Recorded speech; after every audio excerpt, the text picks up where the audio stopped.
I'll do it for you. Oh, well, okay. What are you? What's going on? You're under arrest for impersonating a police No, officer. I'm from the 82nd. There is no such thing as 82nd. Yeah, there is. Get on the ground now. The siren screams as a second officer storms in, and the man who just pulled someone over freezes.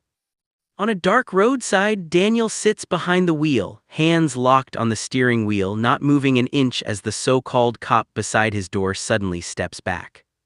Because seconds ago, that same man was threatening him, flashing a badge demanding compliance like he owned the road. But something wasn't right.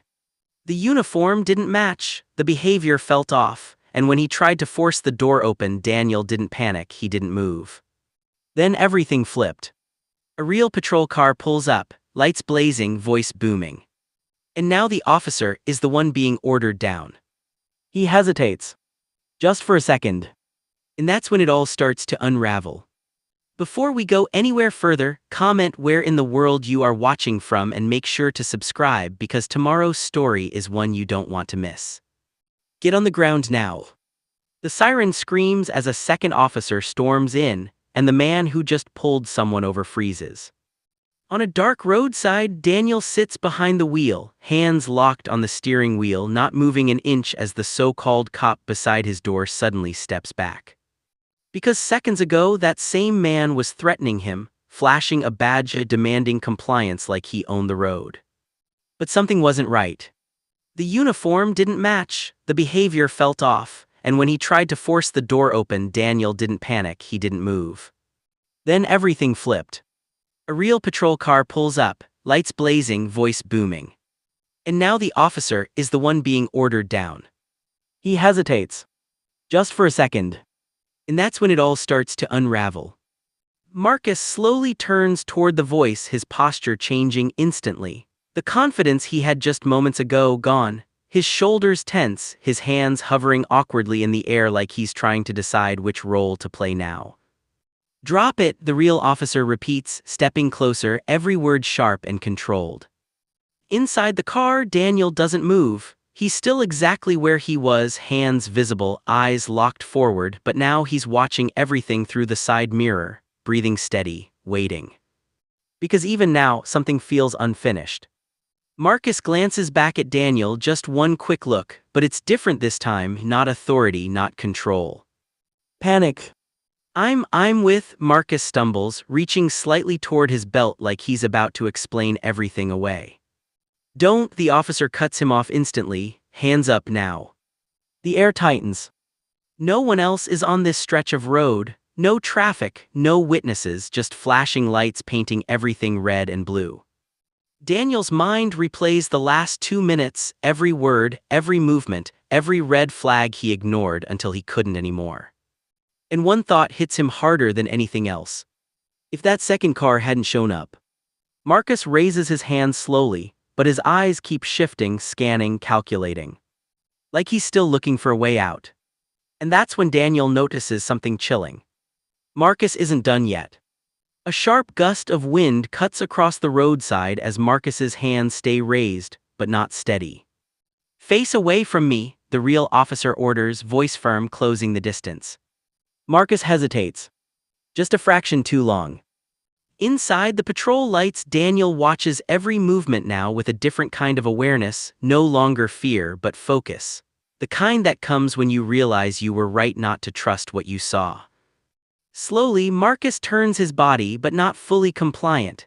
His head keeps twitching toward the shoulder of the road, toward the dark stretch behind them like he's searching for something or someone.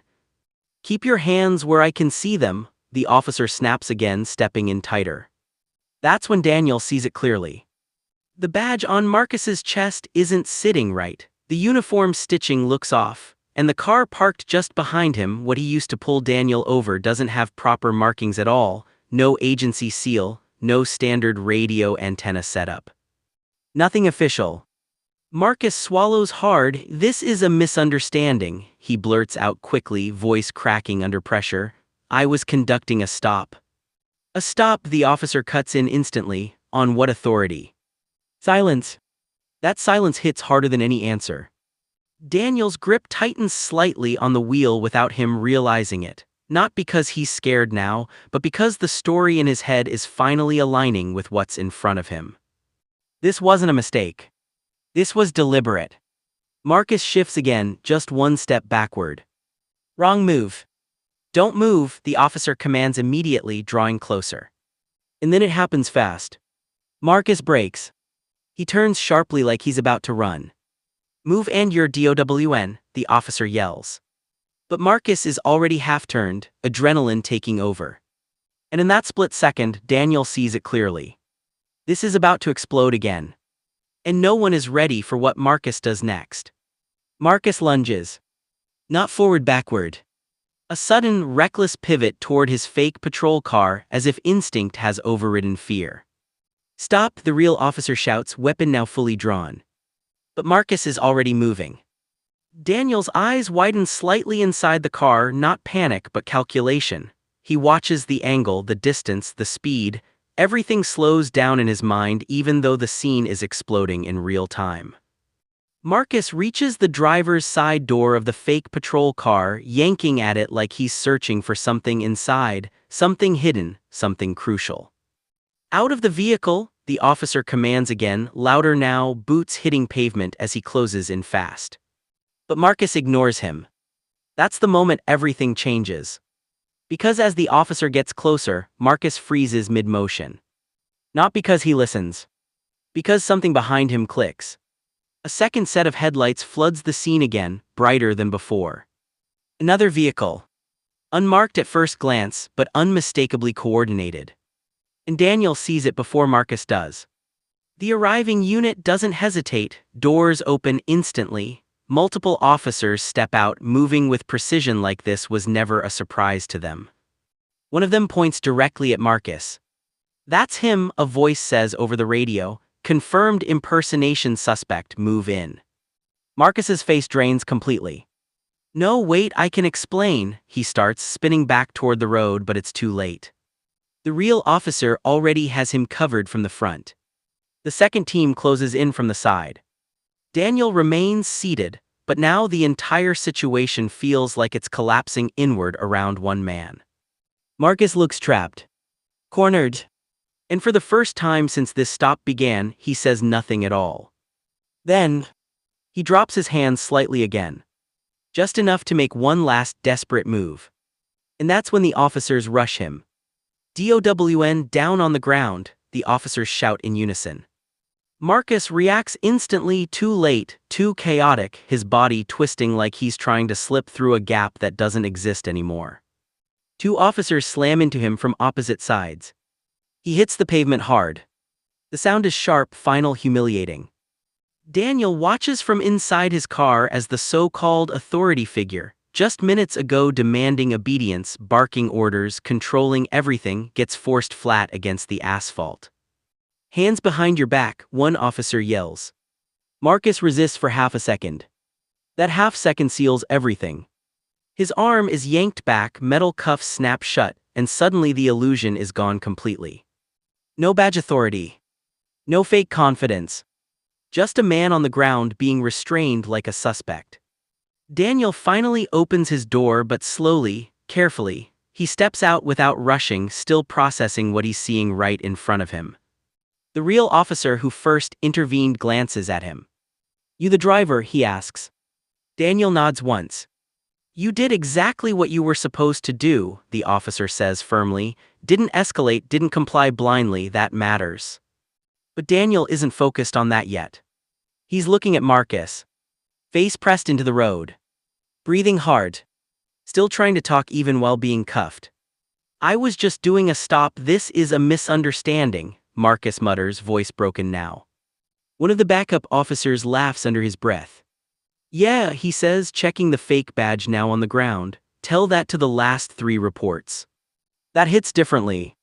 Daniel's expression shifts slightly. 3 reports. So this wasn't random. This wasn't new. This had history. The officer nearest Daniel steps closer again, lowering his voice. We've been tracking someone doing exactly this, he says, pulling people over, pretending to be law enforcement, pressuring them on the roadside. Daniel exhales slowly. Everything he felt earlier, something being off, wasn't imagination. It was pattern. And now it's confirmed. Behind them, Marcus is pulled fully to his feet, still cuffed, still resisting verbally, still trying to talk his way out of something that is already over. But then Daniel hears something that changes the weight of the entire scene. The officer looks toward him and says quietly, "You just helped end it." And for a second, the roadside goes completely still. Daniel doesn't respond right away. The words hang in the air, "You just helped end it," but his eyes stay locked on Marcus being guided toward the patrol vehicle. Cuffed, controlled, no authority left in his voice, only fragmented protests that no one is listening to anymore. "Move," one officer orders, pushing Marcus forward. Marcus stumbles slightly, trying one last time to twist his head toward Daniel. "You don't understand, this isn't what it looks like," he starts, but the sentence breaks halfway as he's forced into the back seat of the patrol car. The door shuts. A heavy final sound. Daniel finally exhales again, deeper this time. The adrenaline is still there, but now it's mixed with something else, clarity, the kind that only comes after you realize how close something really was. The lead officer steps closer to Daniel, adjusting his gear. "Did he ask you to step out of the vehicle at any point?" he asks. Daniel nods slowly. "He tried." "And did he identify himself properly?" A pause. "No," Daniel says simply. The officer nods like he expected that answer. Behind them, another officer walks over holding the fake badge in a clear evidence bag. "Replica," he says flatly, "same pattern as the others." That word lands heavier than it should. "Others?" Daniel glances over. "So this wasn't the first time?" The officer shakes his head. "Not even close, we've had reports for weeks. Different roads, different victims, same pattern, pull them over, intimidate them, push for compliance fast before they can think." Daniel looks back at the patrol car where Marcus is now sitting motionless. Silent now. Contained. And for the first time, the full weight of what just happened starts to settle in. Because this wasn't just a traffic stop gone wrong. It was a system being abused in plain sight. The officer steps slightly closer, lowering his voice so only Daniel can hear. "You didn't panic," he says, "that made the difference today." Daniel doesn't react outwardly, but internally that lands harder than anything else. A few seconds pass. Then another officer calls out from the scene. "We've got the vehicle secured, it's not registered, plates are falsified." Daniel looks toward it. Everything about it was fake. Everything. And then, a distant engine sound fades in behind them again. Another car approaching. But this time no one is rushing. No one is unsure. And Daniel realizes something quietly unsettling. The story of what just happened is still not finished unfolding. The approaching engine grows louder, steady, controlled, nothing like the chaos that just unfolded. Daniel turns slightly, watching through the glare of the remaining patrol lights as a third official vehicle rolls in and stops at an angle behind the scene. This one doesn't hesitate at all. Door opens. A senior-looking officer steps out, calm but sharp-eyed, scanning everything in seconds: the cuffed suspect, the fake patrol car, the gathered officers, and finally Daniel. "Status report," he says immediately. The lead officer responds without delay. "Suspect confirmed, impersonating law enforcement. Multiple prior reports match his MO. Vehicle is unregistered and equipped with false markings." The senior officer nods once, like he's confirming a file already open in his mind. Then his eyes shift to Marcus. Marcus avoids eye contact completely now. No more speeches, no more excuses, just silence. Daniel watches that shift closely. Because that silence feels different. Not confident anymore. Not even defensive. Just finished. The senior officer steps closer to Daniel now. "You're the driver involved?" he asks. "Yes," Daniel replies. A brief pause. "Did he ever physically restrain you or force you out?" Daniel shakes his head. "He tried, I didn't comply." The officer studies him for a second longer than necessary. Then gives a small nod. "That was the right call." Behind them, Marcus is repositioned into the back of a second patrol unit for processing. This time his resistance is gone. his shoulders slump slightly as the door closes again. Click. Locked. Final.